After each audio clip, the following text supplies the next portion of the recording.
So today we're going to start with Angola. Home to dances such as Semba and Kizomba, foods like Mfundi, and 34 million people. This country was an area where around 4 million people were taken during the transatlantic slave trade, making the country #1 for people taken to the Americas.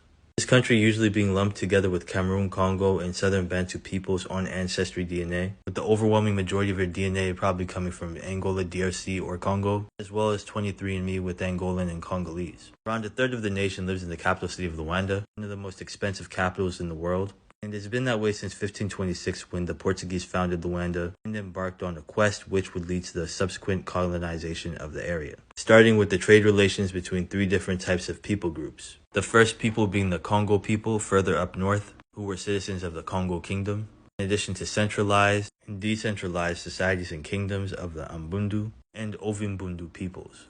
Initially, trade between these societies was one of equals. We can see that by how 1 Lebongo, which was cloth currency used in the area, was equal to 12.5 reais. So what happened? Well, Portugal had just colonized what we now know as Brazil, and they needed labor for their newfound sugar cultivation techniques. So they started handing out more and more credit to different individuals, usually in the form of European goods or a cloth such as this one from India, or in Zimbu shells. And these individuals expected to make a profit through the form of enslaved people, thus undermining the government when it came to trade policies, and why the King of Congo complained to the King of Portugal about the overreaching of Portuguese merchants.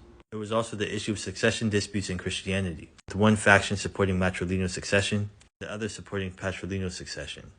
All of these factors soured relations between Portugal and Congo, and to an extent the Ovimbundu and Ambundu societies as well, culminating a series of wars, primarily between Congo and Portugal, with Ndongo and Mangala participating when interests see fit. These wars lasted for around 30 years, came to a head when the Portuguese won the Battle of Angola. And this was a significant victory due to the Mwenye being beheaded and killed, and his death sparking the beginning of constant civil war in the Kingdom of Congo, as well as Ovimbundu and Ambundu kingdoms. The victory also cemented Portuguese influence in the region, influence which would be used to create the colony of what is now Angola during the 20th century.